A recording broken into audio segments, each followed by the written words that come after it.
I think 8-man's here to stay, and you can see whether it was Martinsdale St. Mary's moving down and then moving back up this year, a good program, or whether it's teams like West Bend Mallard moving down. Now also, there's some other good teams moving down that are going to make it kind of scary. Kia Lansing, who we think of as baseball, and have really not been, I mean, I don't think Gene Schultz even is on the staff of the football team. I know he can teach people how to take infield. But I don't know if, they all of a sudden snuck in the playoffs last year.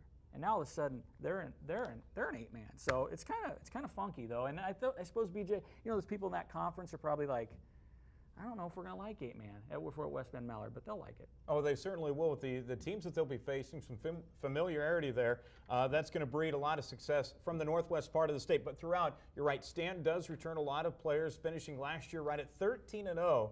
And they've got a lot of players returning off of that team. We're talking maybe 5 players returning, but that's a lot in the 8-man game. They only got 5 back, but they played both ways. I just had a fun opportunity to watch one of the programs this year down in Murray, and I watched them pretty closely. Did some work with them, and they had a kid, Caleb Byers, and he's going to be returning. So I'm always excited about watching. And it's just so funny because as you watch the 8-man game and you watch tape of it, you forget it's 8-man.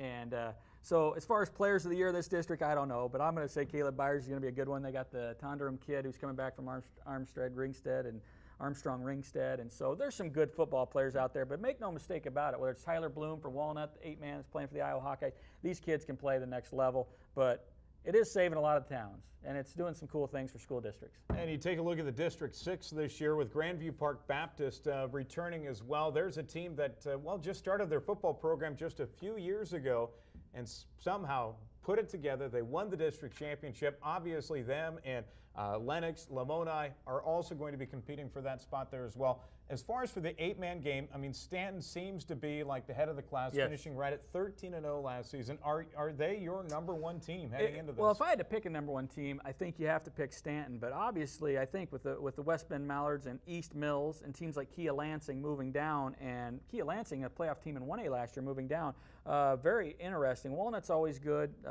But I'm interested in East Mills. We're undefeated last year in 8-man football, and we're too big. They knew this year would be the year that they would move down. So keep your eye on East Mills. That's kind of my sleeper team. But I wouldn't bet against West Bend Mallard on any football game against any school district. So it'll be fun to see how but I think Stanton and Coach Hicks, he's been around longer than you and I put together. So I wouldn't bet against them right now.